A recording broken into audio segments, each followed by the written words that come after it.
Hi, I'm Erin Power. And I'm Laura Rupsis. We're certified health coaches, and this is Health Coach Radio. This podcast is about the art, science, and business of health coaching. We share our insider tips to help you become a better coach and entrepreneur. And we interview expert guests to discover how they've made it in this growing field. It's time for health coaches to make an impact. It's time for Health Coach Radio. Today's episode is brought to you by the Health Coach Success Virtual Masterclass. My co-host Laura and I worked hard to pull together this special online event just for you.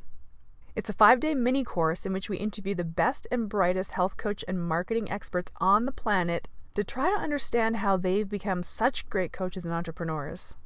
Included in the 20-plus expert interviews are some names you might recognize. Primal Health Coach Institute founder Mark Sisson, celebrity nutrition expert and New York Times bestselling author J.J. Virgin, author, cardiologist, and staunch health coach advocate Dr. William Davis, Michelle Liotta of Health Coach Power Community, Michelle Norris, CEO of Paleo FX and ID Life Nutrition, and many, many more. The Health Coach Success Virtual Masterclass is now available and totally free for a limited time. Check it out at primalhealthcoach.com/success. Today we're chatting with Brad Kearns again. Brad is very fun to talk to, and this time around he's here pimping his new book with Mark Sisson, Keto for Life. It's about time someone started talking about the long-term and sustainable benefits of a ketogenic diet. And Mark and Brad are both living proof that focusing on a low insulin producing whole foods diet is a totally sustainable, totally natural, and totally badass way to tackle aging like a boss. Coaches yearning to understand more about the elegant nuances of a ketogenic diet and lifestyle will geek out on this one. The show notes for this episode and all previous episodes of Health Coach Radio can always be found at primalhealthcoach.com/radio. Now let's get into it with Brad Kearns. Greetings, Brad Kearns. How are you today? I am on one of my favorite podcasts in the whole world, the Primal Health Coach Radio. Love you guys, the dynamic duo, and I'm so happy to connect with many of the coaches down there at Paleo FX 2 years in a row, and like just the most high energy, enthusiastic group you can find anywhere on the planet. If you can't watch on video, both the ladies are nodding their heads in agreement. They feel it deep down in their heart, and that's why we're going to kick some butt. Thank you for listening to today. Wow. Okay. That's quite a ringing endorsement. Brad, did you jump into your chest full of ice cold water this morning? Oh my gosh, I knew you guys were going to ask me. So I was on a busy schedule because I was raising hell with Chase Fraud Prevention Hotline, who woke me up with a phone call at 5:47 a.m., which I thought was a little too early for a business call. So I was talking to the supervisor and waiting on hold to raise some hell. I had a tight schedule, but I did jump into the chest freezer. And I'm so proud to announce that to the listening audience because it keeps me accountable. And it's a great morning ritual, especially for someone like me who's loosey-goosey and freewheeling. I can do whatever I want with my day. I don't have to punch a clock somewhere. So to adhere to some patterns that put me in a positive state of mind and develop discipline, motivation, focus, resiliency, it really is something that I'm super excited about. I've been doing it every single day when I'm home and when I can. And I also combine that with this morning flexibility, mobility, leg exercises. There's a YouTube video that I show people what I'm doing. But just the act of getting up and doing something proactive and putting you into that, personal care category rather than what do 84% of Americans do as soon as we wake up? Same thing. Can you guess? Grab our phones, check our emails. Reach for the phone. And we quote a psychologist in the Keto for Life book. I forgot her name. I'm sorry. But she says, once you reach for the phone and get into that reactive brain thinking mode, you disengage from higher level strategic planning, the desirable mindset where you can organize your day and problem solve and all that. And she said, quote, you'll never recover. So it's very difficult for the brain to go back and forth from reactive mode. Oh, mercy, let me check my text messages as soon as I wake up. And then, hey, let me go write in my gratitude journal and plan my day accordingly. So to start your day with something that's, mindful and you're in control. And I've tried this before. I've tried to look at my phone while I'm doing my leg drills and my core exercises. And what happens is I lose count. And so I'm supposed to do 35 hamstring kicks and leg swings. And if you lose count and you have to keep going, it makes it more difficult. So I learned to put the phone away. And then as soon as I'm done with that, down the stairs and into the tub without thinking. And Tony Robbins quote, he's a big cold plunge enthusiast. He has facilities at all 7 of his homes around the world, special cold plunges. He says, it's my mind telling my body what to do. And if you can develop those skills, imagine how those apply to all kinds of other things, like withdrawing from temptation and adhering to any kind of personal goal. So that's the longest answer ever to yes, I jumped in the freezer and I tried to warm up. If I start shaking, I'll have to, I'll put a hat on or something. Oh. See, that's the other side of the cold plunge you don't hear about, is how long it takes you to warm up afterwards. But I want to thank you, Brad, for sharing that long, detailed explanation, because I'm reading the book right now, The 5 a.m. Club. Did you ever read that one?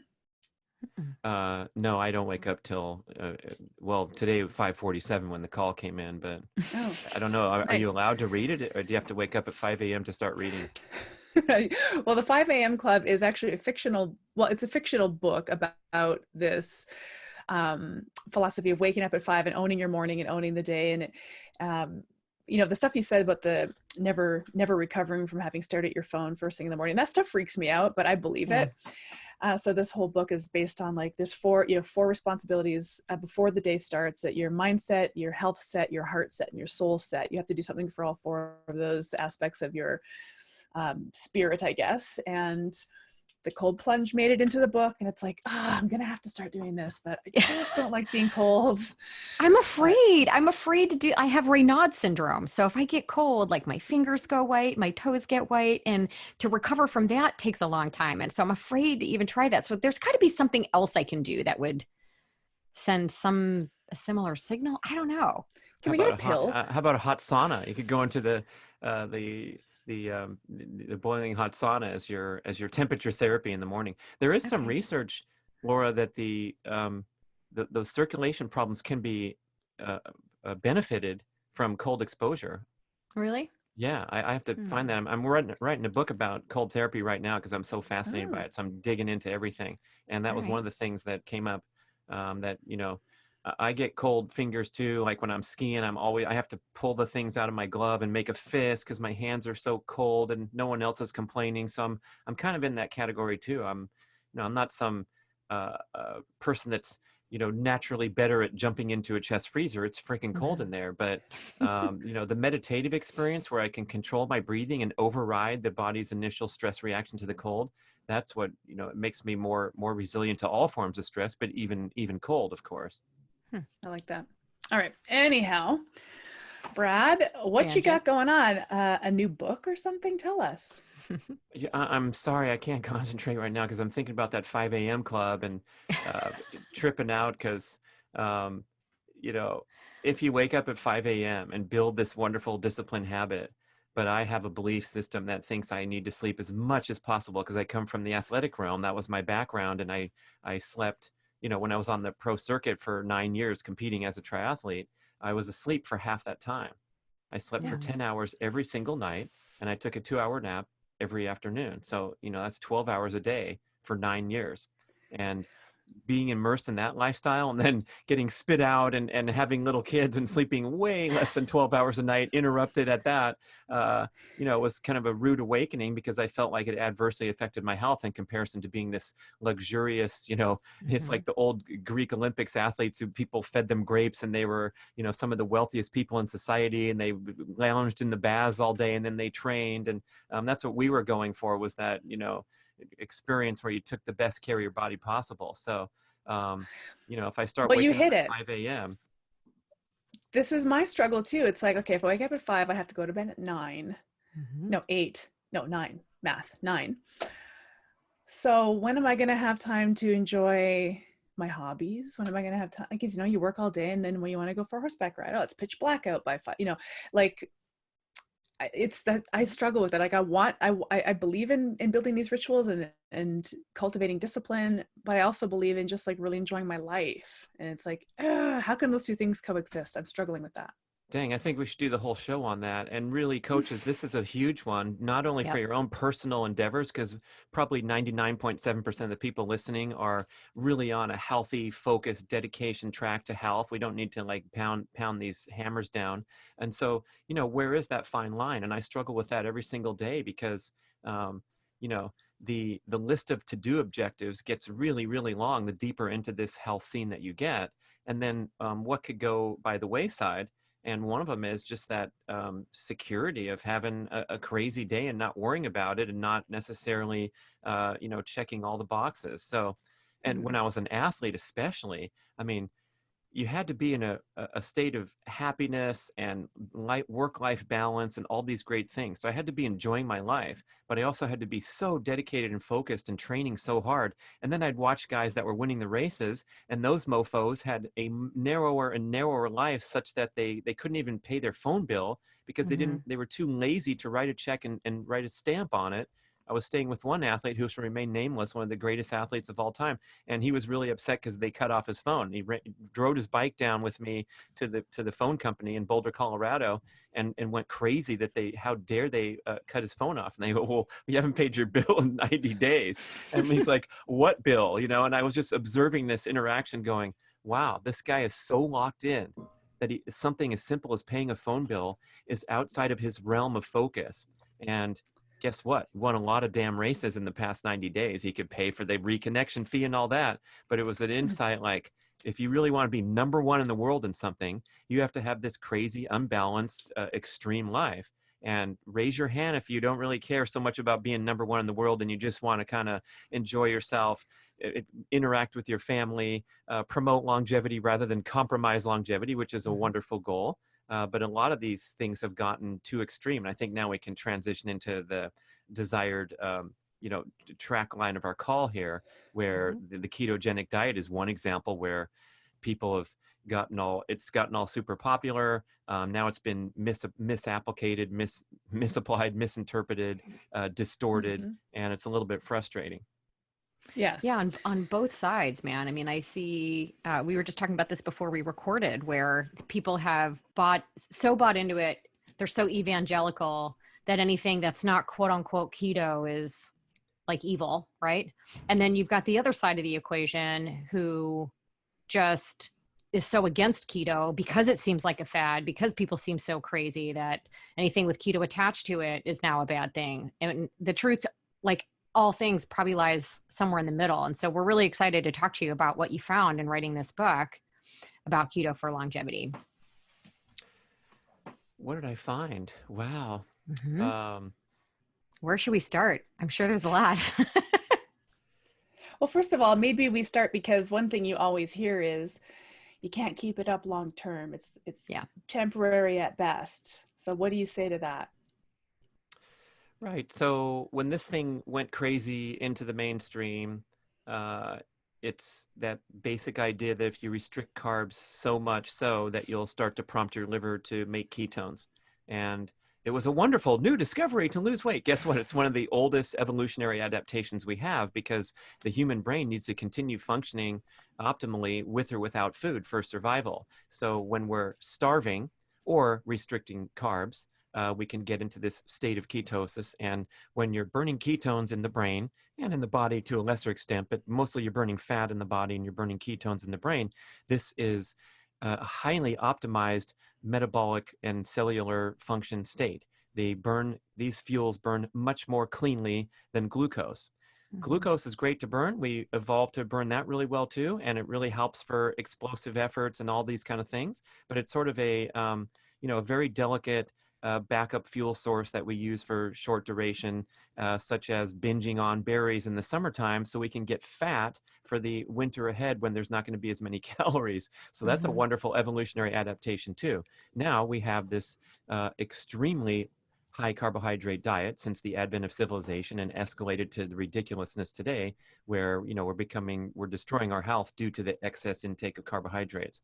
I don't think few people on the planet are going to dispute anything I just said. But as we come to the forks in the road, and then we talk about whether we should be plant-based or whether we should be carnivore, all that kind of stuff gets really fun and exciting. But I think I like to discover common ground and sensibility.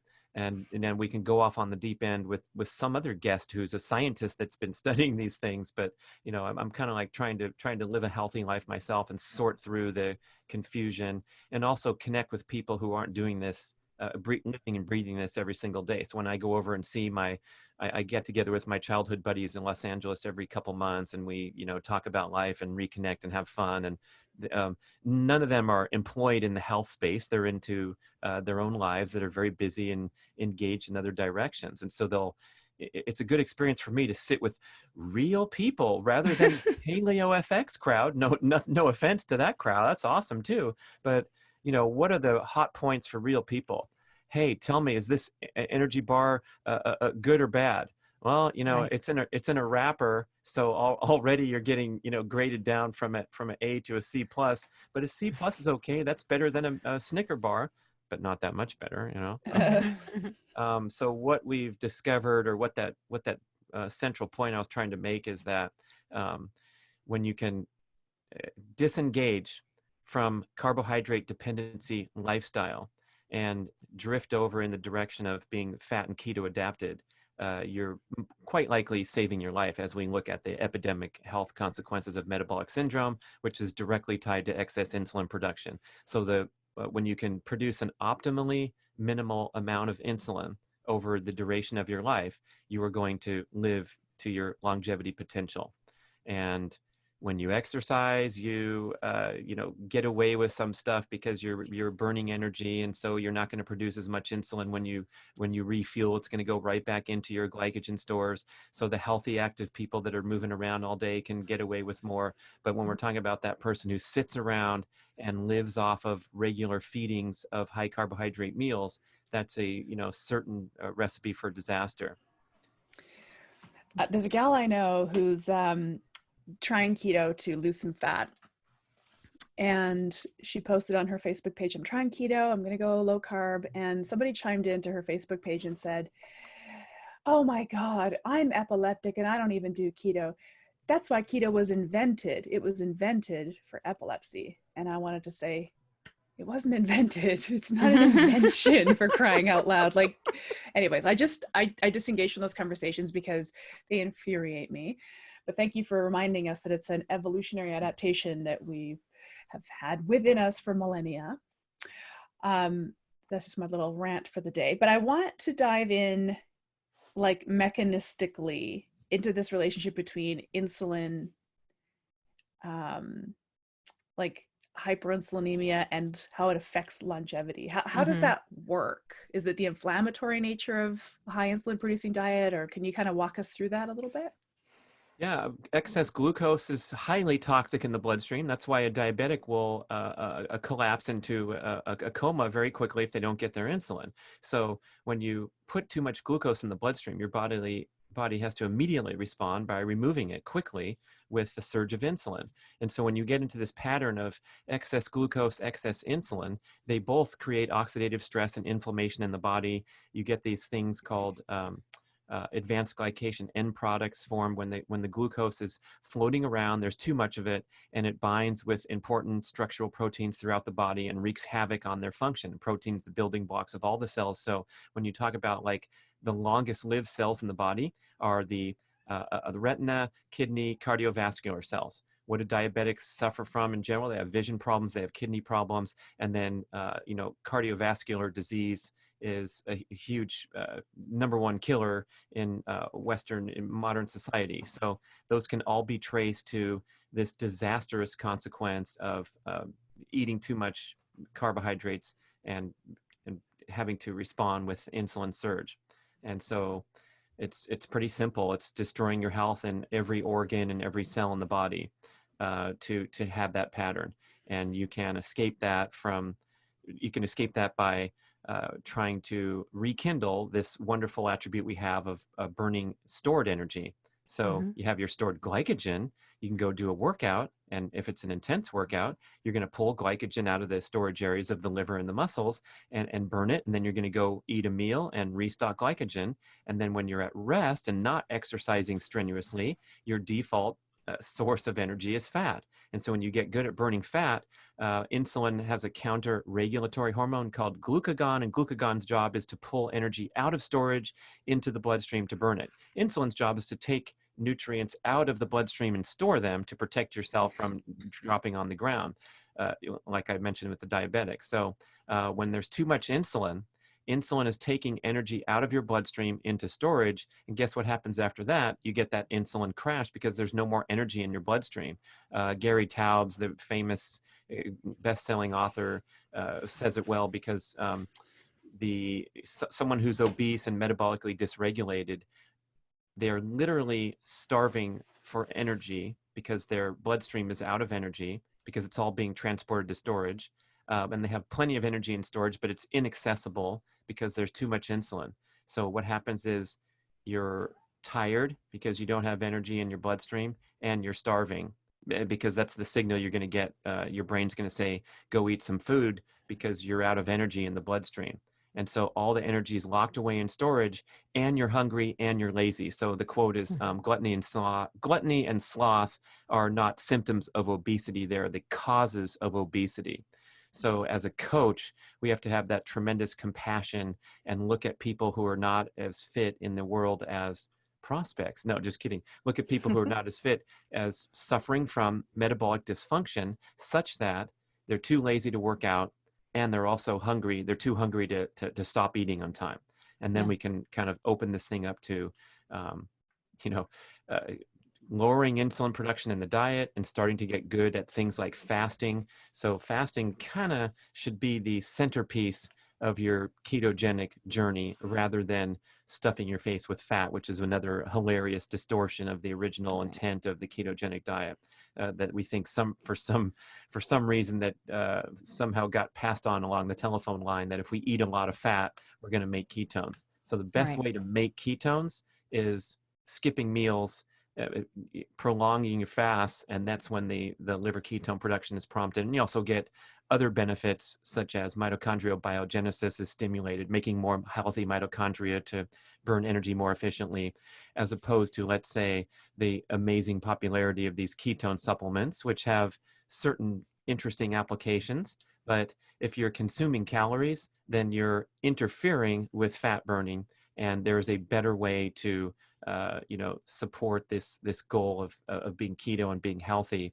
than consuming fat or even consuming ketones. But again, there's a great use for these supplements, but I think people need to understand better what the foundation is, and that should be fasting.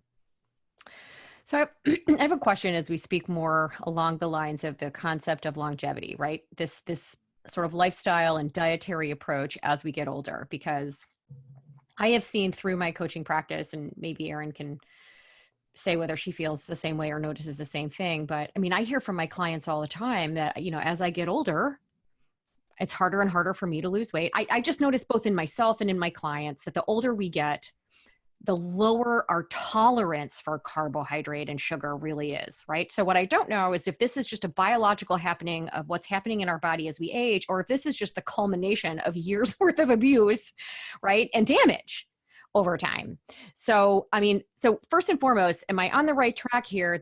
Is there research out there that indicates people over a certain age really just legitimately don't have the same either need or a tolerance for carbohydrate and sugar, right? Well, and then also maybe the mechanism behind that, because this is the argument that we need to make to say this is totally livable if what you want to do is live a long life, but also have a long health span, right? A long, healthy life. Yeah, I was just going to add before you answer, Brad, because I'm dying to hear your answer too, because I have the same exact experience, Laura, when I'm working with predominantly women who are my age, like into their 40s, and it's like, what is happening? Why is this not working anymore? And I kind of use this sort of casual language, like metabolically broke versus metabolically woke. And it's like, after a certain number of years, the body's just kind of forgotten how to really partition fuel. We have to just kind of remind it. I use very casual language with my clients like that. Would you say there's something to that? I'd love to hear your answer. Oh, absolutely. And people that know more than me is where I got the information from. Dr. Phil Maffetone talks about this a lot, a prominent author and leading coach in the endurance scene for many decades, and was talking about fat-adapted endurance training as long as 35 years ago. He was all on that. He was completely understanding what now is these amazing breakthroughs with the faster study where athletes can burn fat and restock glycogen without even eating carbs. So he says you get more insulin resistant as you age. Life sucks. Sorry, people, getting old ain't fun, and it's the truth. But we can bounce back, do you believe? Yeah, you have to shock the body into a new direction. So I'm a big fan of sprinting and pushing the body with those maximum explosive efforts, which almost all even serious fitness enthusiasts sort of neglect that, the true explosive maximum all-out sprint. I did a podcast recently with Dr. Craig Marker, who wrote this transformative article on the website breakingmuscle.com. The title is HIIT versus HURT, HIIT. We all know what that is. And then HURT is high intensity repeat training instead of high intensity interval training.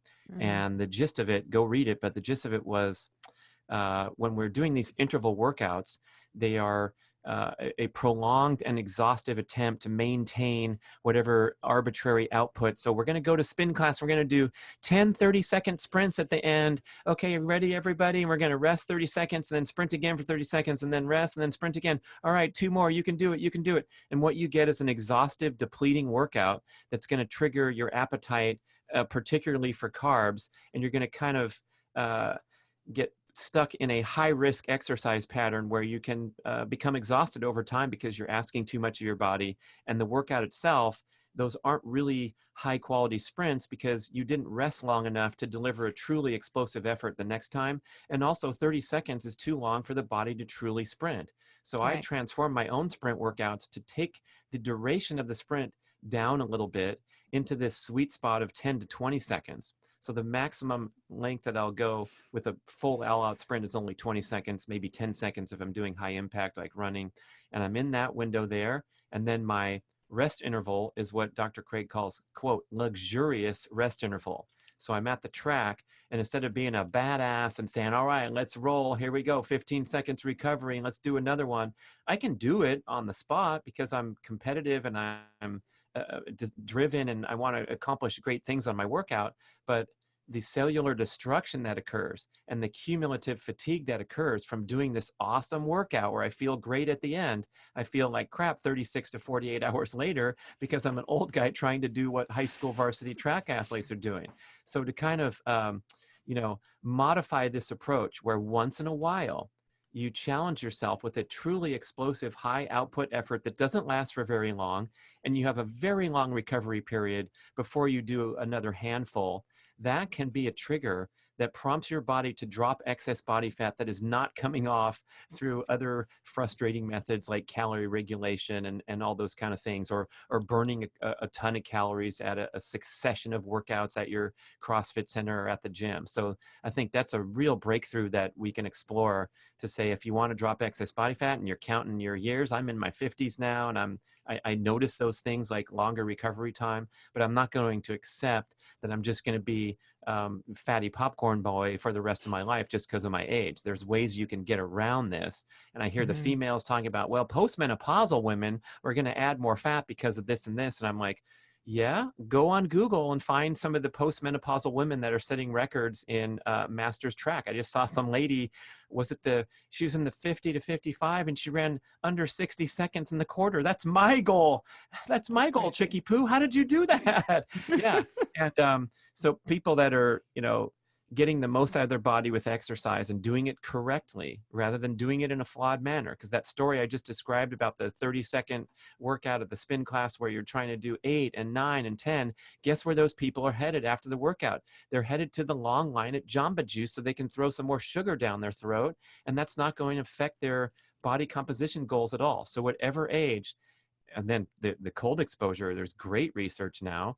You can look up Ray Cronise. He's a popular health authority and NASA research scientist. He lost 27 pounds of fat in 6 weeks from primarily a cold exposure lifestyle. So he was taking walks in the wintertime in shorts and a t-shirt. He was sleeping with minimal covering in a cold room, and he was doing the cold water therapy that sends this message to the body to create more energy, of course, to generate warmth. But then there's like a kind of a hack or nuance here, that the research about cold exposure definitely it causes increased calorie burning. Pretty obvious, right, everybody? We can understand if you jump in a cold tub, I'm burning more calories now because I just withstood this cold experience. However, it's also believed to stimulate appetite. So they have research with groups of distance runners in a high impact sport and swimmers burning the same amount of calories, working hard for an hour every single day, whether they're training for the marathon or for the swim meets, and the swimmers carry a lot more excess body fat. It's because they're doing a hard workout, but they're not elevating body temperature so much like a runner is. And so they're stimulating appetite through that swim workout and then going and eating a ton of calories, which, swimmers are known for, frankly. So they're cardiovascularly fit. It's a great sport. It's great for the joints and all that, but it doesn't directly contribute to fat loss due to possibly to the appetite stimulating effects of, being in a cold body of water where you have to generate heat to stay at 98.6 because even a nice pool is 80 degrees. Damn it. I know. Funny. What about, so from a coaching perspective, let's say you've got, and I'm sorry, Dad, I'm thinking of my dad, right? He's early 70s, but he really has a very genuine desire to feel well and be well. He's tried a low carb diet a few times, and for whatever reason, there's several reasons that I won't go into, but he's definitely in this, for all of you coaches listening, in this contemplation stage, right? He keeps kind of going back and forth. He's still pretty ambivalent about really committing to anything, but exercise he gets, right? So we'll continue to work with him on dietary choices, but exercise he gets. However, the idea of anything intense like that scares the bejesus out of him. So if you were coaching somebody who, older guy, right, really not in shape, but trying to work them towards this type of behavior, this type of exercise, where would you start? Particularly if you're not a personal trainer, right? We got a lot of health coaches here that really aren't in that realm, but we want to encourage our clients to do activities that are going to move them in that direction. Where would you start? Well, you can do a non-impact, like a sprinting on an exercise bicycle, and that kind of welcomes a larger base of people who might not have the skills to do high impact sprinting.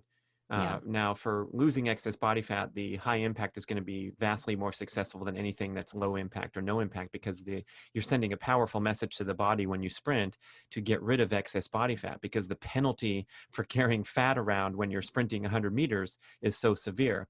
Versus running, trotting along for a 5.5 hour marathon, you can have 20 pounds of excess body fat. It's not a severe penalty because you're going so slowly. That's why you see a lot of people in the marathon ranks and the Ironman triathlon ranks that are carrying a lot of excess body fat because they're moving slowly for a long period of time and they're eating a lot of food because their workouts are inappropriate. But if you've ever seen a fat sprinter in the Olympics or even in high school or college level, it's because of the extreme, cellular message that you're sending when you're doing sprinting prompts that benefit. So whoever you are, a sprint is a sprint, right?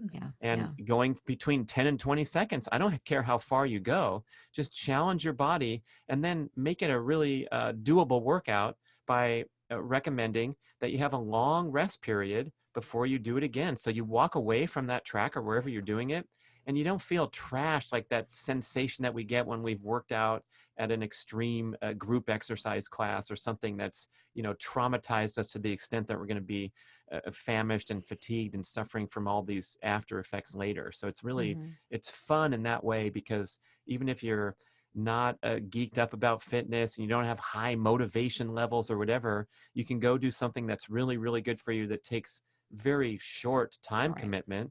You can get out your door and sprint down the street to 3 more houses and have a great fitness and metabolic benefit. Mm-hmm. Man, I got super fat teaching 16 fitness classes a week. And never mind the fact that's not the recipe for longevity, because you can't keep Right. that up.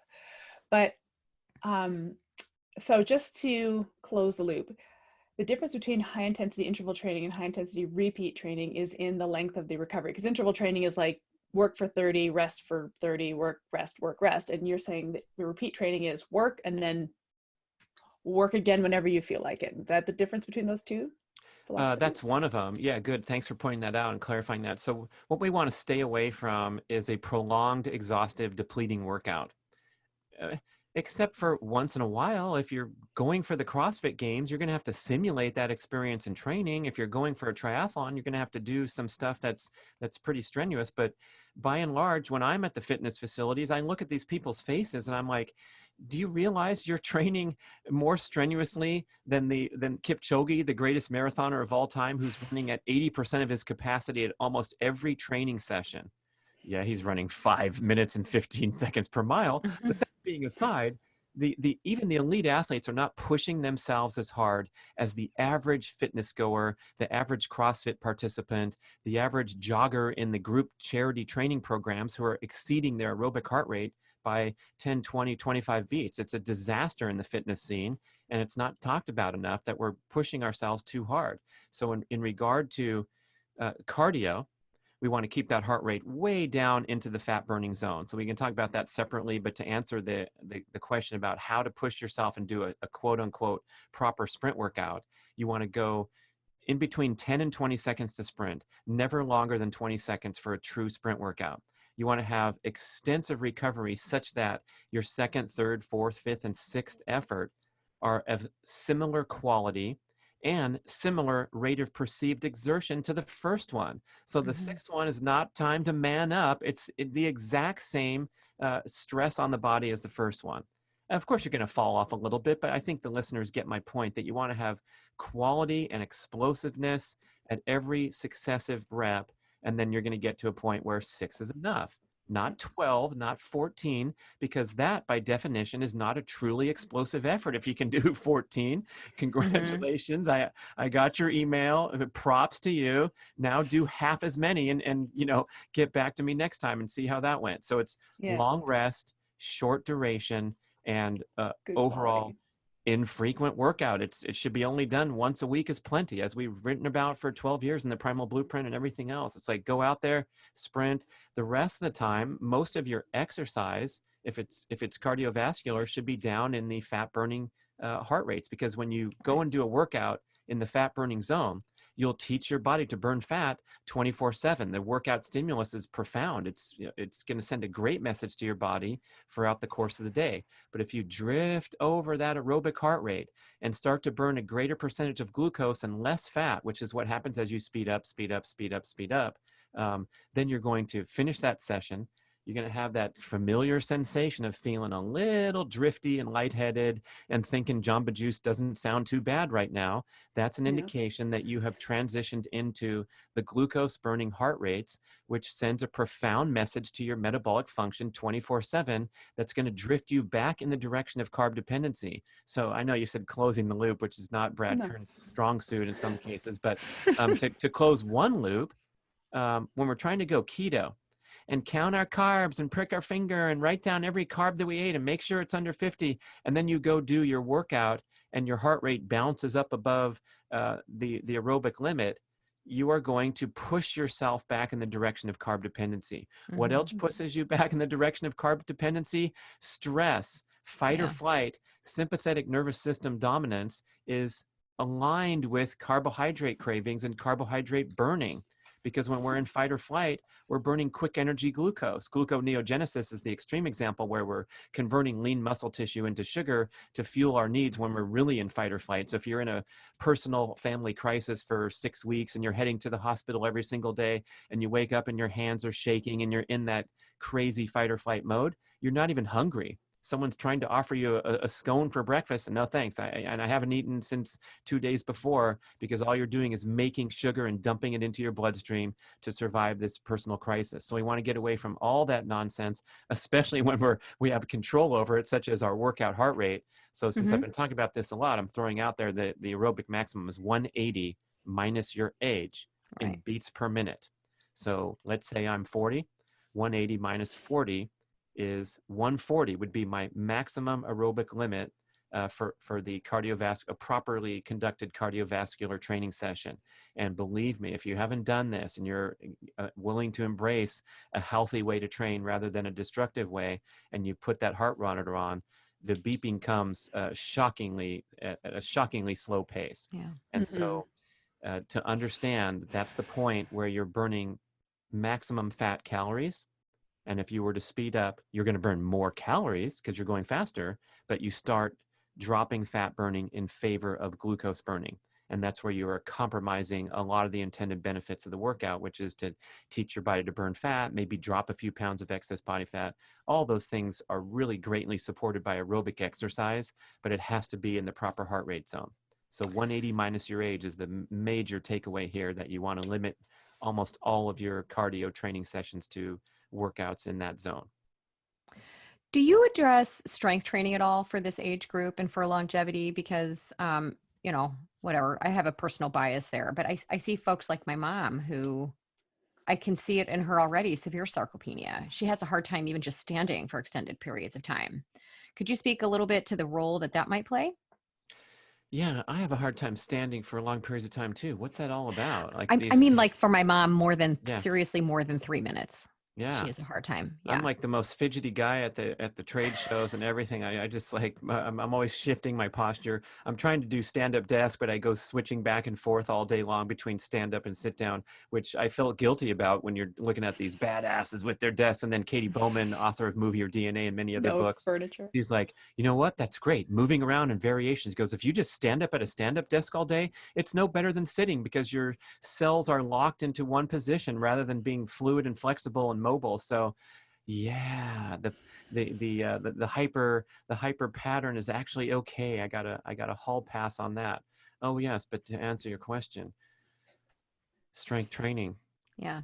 There's these, one of the factors of aging is that decreased glucose tolerance, increased insulin resistance. So we literally don't handle the carb slam as well as my son, who is, inhaling as much food as he possibly can all day long. And if he takes a weekend off from food binge, he loses 5 pounds. It's like, okay. And now we'll have like a lavish, made him a nice birthday dinner of his favorite food. And then he's heading out the back door like an hour later to go get Chipotle. I'm like, where are you headed, man? It's, I'm going to Chipotle.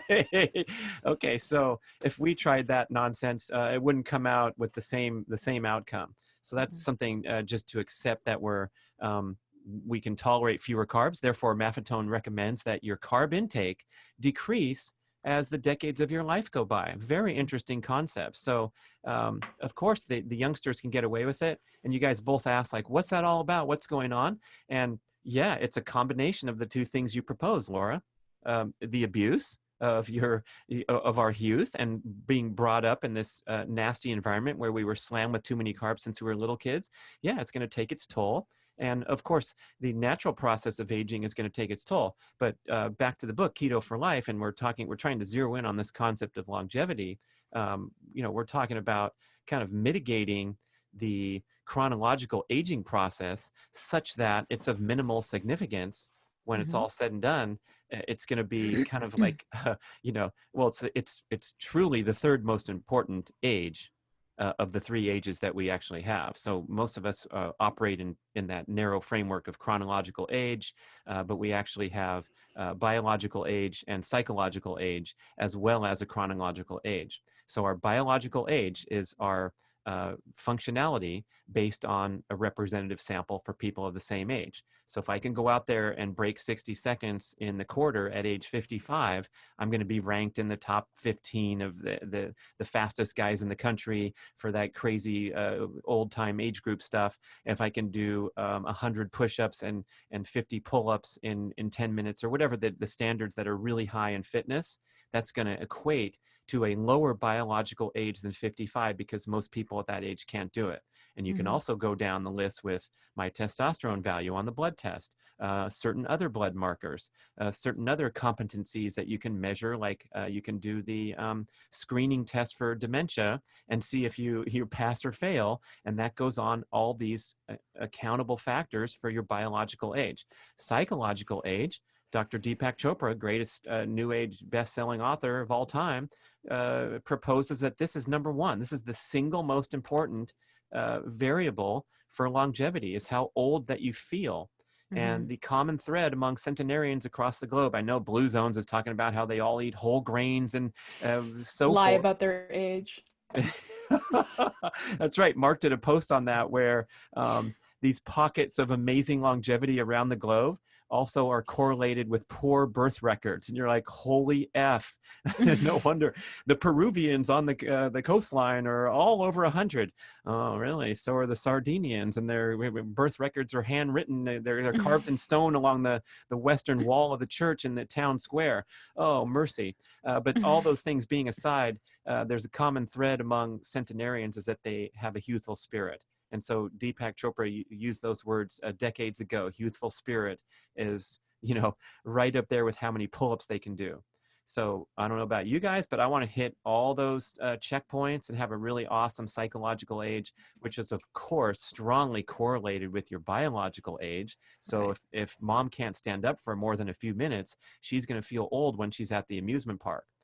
And trying to chase around her grandkids and what have you. So we want to kind of get all these factors working toward us together. But I think this might have been even before we started recording.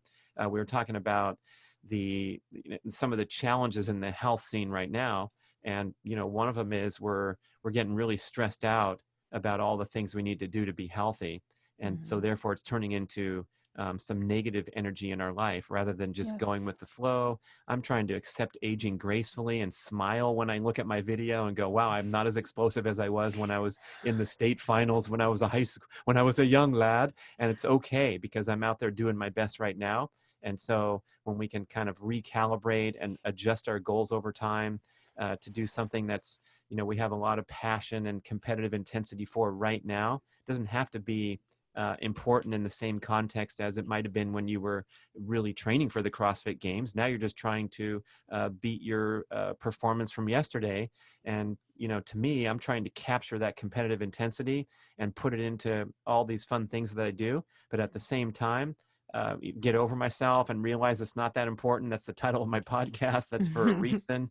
And, it's being able to age gracefully, but also not to cede anything just to the chronological number. And it's a nuance there that's really, really important, because you see people that have distorted this approach and are too caught up in the vanity of looking like I saw some of them on the Grammys when they're performing. It's like, really? Can you just dress up like you're 73? I remember your music's been great for 40 years. You don't have to fake it and like you're the next Cardi B. Come on now. Yeah, Madonna.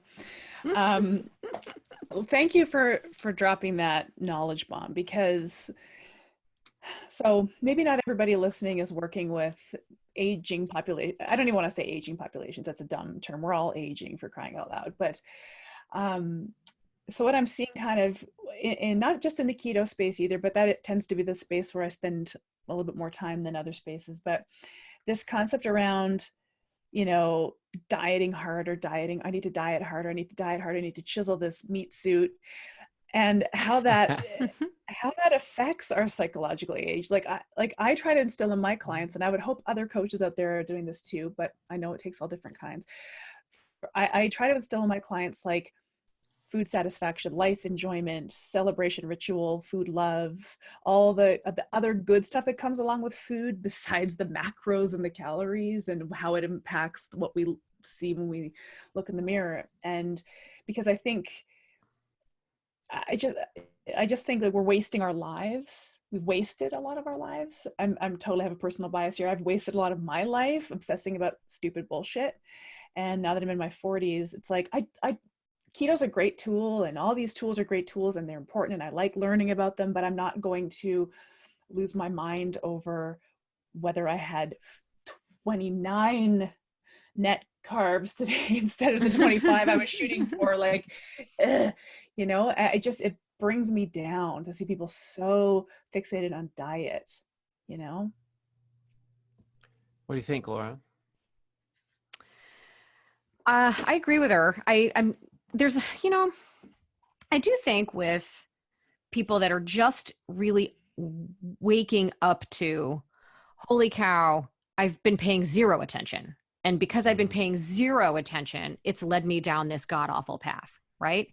And so I think in many cases, they write the reflex way in the other direction and get super obsessive for a while. And with some of my clients, well, with all of my clients, one of the first things I do is a food log or a food journal. I don't necessarily want them tracking macros, but I do want them paying attention to what they're eating so we can identify what's serving them, what's not serving them. But the end goal for me anyway, and I think it is for Erin too, every coaching session is to eventually have our clients choosing foods they enjoy, so it doesn't feel like a diet, right?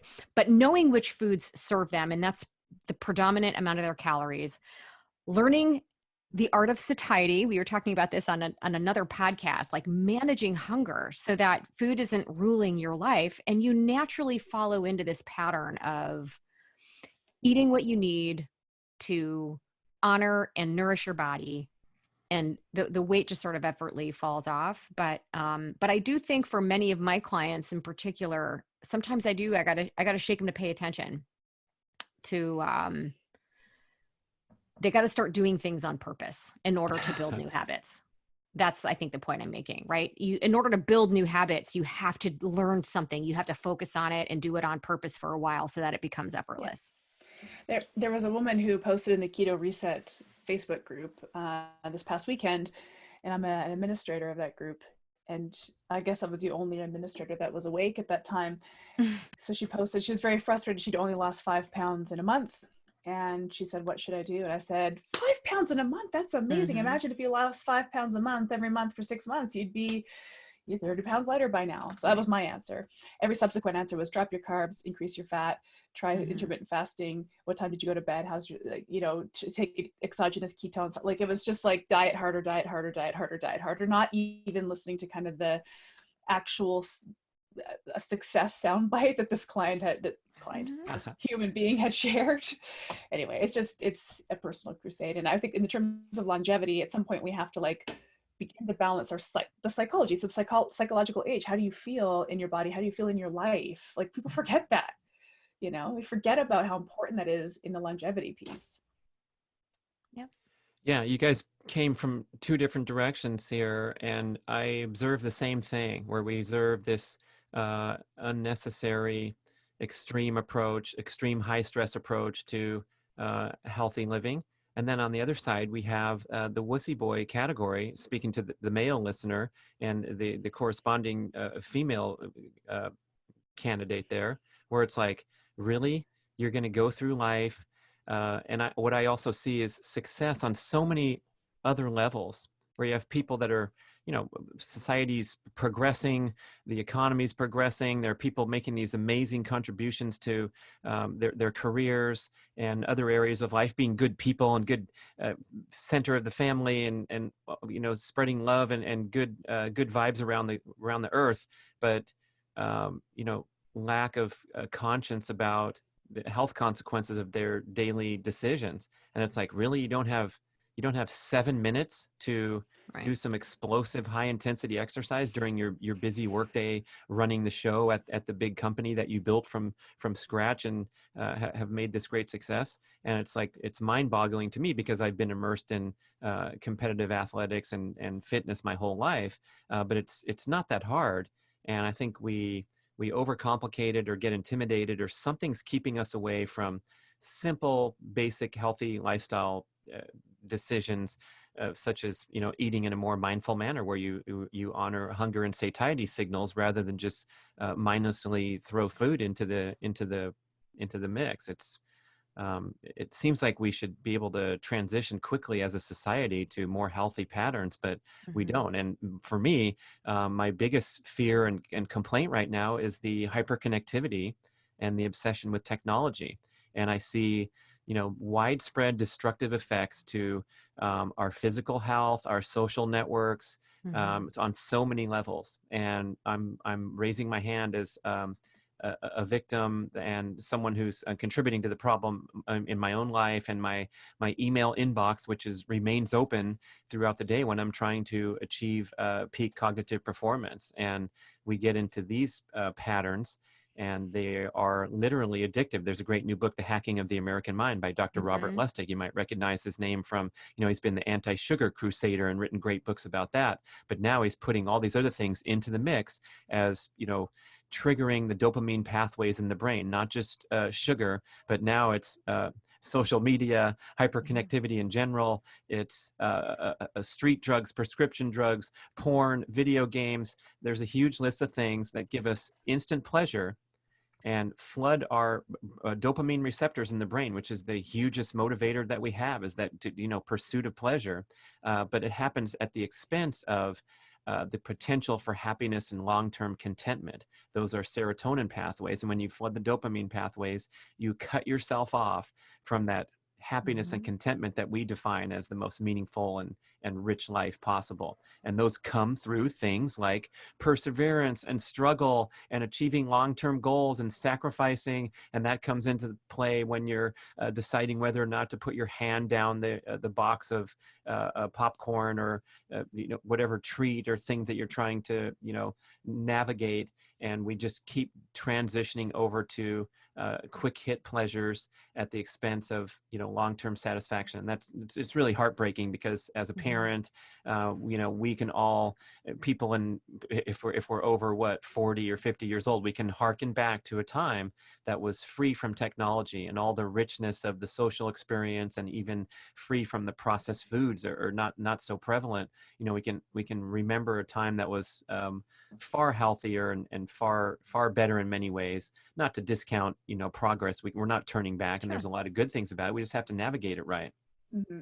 Yeah. I mean, if you really think about it, the old adage, you are a product of your environment, and what's changed is our environment. But the problem is it's not treating us really well. And so just thinking in terms of, to go back to something Erin had said early when we first started, where she was saying one of the critiques of a ketogenic approach is that it's not sustainable, right? But if part of the reason it feels unsustainable is because your environment sucks, because you're surrounded by nothing but dopamine producing, high carbohydrate, high sugar, crappy fat foods, right? So if we can work with our clients on adjusting the behavior, adjusting the environment, right? So that we have time to let that behavior and those choices and those habits take root, now it feels effortless. You know, when you've been eating this way for a long time, and I will admit and go on the record, I have eaten maybe not always ketogenic by definition, but a lower carb diet, because I just do better there. I naturally eat less there. My cravings go away. It is the most sustainable way for me to eat, because I'm satiated and I'm nourished. But I've also taken the time. It took a long time for me to change that environment. I don't keep that crap in my house. It's not here, right? So when I get nausea for something, you know, the worst thing you're going to find is some dark chocolate sitting in the cupboard, right? It makes it a lot easier when, you know, as a coach, that's one of the things that I know we all work on with our clients is let's just focus on the behaviors that make a difference and focus on the things that are going to help change the environment. Anyway, that was kind of wasn't a question, it was a proclamation. But one of the questions I have for you as it relates to this sort of keto to longevity and getting back to this sustainability of it. In the book, I have to imagine you have a lot of the sciencey stuff and what have you, but how much of this really is how to apply this long-term for people, practical advice? Oh, it's an interesting book because we organized it with these 4 pillars of longevity. So you have metabolic flexibility, the familiar term that I say Mark Sisson coined. Some other people not sure about that, but I think he was the first one to say it. And then we have the second pillar is movement and physical fitness. So we're talking about being active as well as doing the right workouts, including the sprints that we talked about. The third pillar is mental flexibility. So just like metabolic flexibility, where you can burn a variety of fuels, you can go with the flow in life and you don't get rigid and you don't get stressed about the health consequences of things like ruminating and FOMO. You know what FOMO is? Mm-hmm. Yeah. Fear of missing out. You know what folk you is? Uh-oh. Folk you too. Fear of keeping up. So my friend Dr. Ron Sinha, he's been on my podcast. He wrote a book called The South Asian Health Solution. He works with high-income patients in California, Silicon Valley, some of the world's leading tech companies like Facebook and Google and all the places you've heard of. And these people have, 2.5 times the national income average. They live in multi-million-dollar homes. They have affluence like most people can't dream about, but they suffer in a widespread manner from FOMO. And so they come into his office as patients, and he has now identified rumination as an actual disease with metabolic consequences. So the stress of keeping up with the Joneses and seeing, you're seeing way more wealth around you than maybe you see in central Illinois or one of the Canadian provinces, because it's just extreme there. And so you get stuck in this pattern where you're doing well and you're affluent, but you're not as affluent as your neighbor. Therefore, you have a stress response in the body from suffering from FOMO. So, wow, is that a plug for, living in gratitude instead? And so we're putting these things into this book when we're it has keto on the cover because we're leveraging the discussion that we're picking up. But this is what we wish you might turn your attention to and, have a particular passion for. And Mark's a great leader in this area because, look, his motto for his food company is live awesome.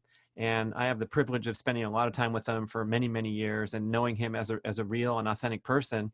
And those chance encounters you may have had with him at Paleo FX or at one of the coaching retreats, he's the real deal. And he does live his life the way that he speaks about and presents himself in public, which is not always the case these days when we're talking about celebrity culture and thought leaders and people that are promoting and selling you a book and selling you something. And so to have that experience and help bring him in the book as, working with him on writing the story, it's pretty important because he gets pretty vulnerable in the book. He tells his story about, we got the opportunity to write this book, and he's like, you know what, man, I can't do it right now. And the reason he couldn't do it was such a stressful period in his life. And he was struggling in so many ways with trying to navigate it all. And some of it was good news, like the incredibly crazy growth of the Primal Kitchen company was, occupying his time and his brain such that he was falling off track from the life that he believes he was capable of living, where you're out there paddling with the dolphins. And there's a picture of Mark on his blog, paddling with the dolphins. Wow, must be nice. But, real life sometimes gets in the way. He had some health consequences where he had a routine medical screening go awry, and he was, in danger of his life for a couple of days in ICU in the hospital. Serious stuff. So he wasn't in a position to start this breezy conversation about, hey, be mindful when you're eating and get out your gratitude journal. But he realized that the act of sitting down and working on this and continuing to share his message with his following would help him recalibrate and help recapture what was important and be grateful that he was out of the freaking hospital and recovering, even though it was an ordeal, and be grateful that even though he has, ups and downs in his entrepreneurial journey, you can hear him talk all about it. We did a 2.5-hour podcast. I called it the ultimate Mark Sisson interview. And, he unfolded some stuff that he hasn't told before. And it's like, he's a real guy doing the best he can, just as I am. And so we're giving this message in the book that it's definitely not all about sweating over your macros, like Erin's wonderful story about her net grams of carbs. And if we can grasp that, then I think we're, evolving as health leaders. If you're a coach listening to the show, and if you're an enthusiast and you're working with a coach or whatever, we got to continue to progress this conversation forward rather than get stuck in some of the ruts that might be conveyed when you're looking at the group and the things that people are, stressing about right now. Get over yourself. Oops, sorry, that's another plug for my podcast. Shameless plug. Oh, yeah. So Brad, who should read Keto for Life? Should people start with a keto reset and move into Keto for Life, or is Keto for Life geared toward aging people, or who do you think it's for? I congratulate anybody that can sit down and read a book, because these days I'm struggling, man. I was, a reading machine my whole life, especially when I was an athlete. I would disengage from the physical realm and read a stack of books and go just chew through these books in a weekend. And now there's so much digital stimulation. It's really hard for me to sit down and read. So congratulations to anybody who's interested in getting a book and reading it. But yeah, it's directed to the ultimate goal of living long and living awesome. So you mentioned the word health span. I'm sure most people are familiar with that word as opposed to lifespan.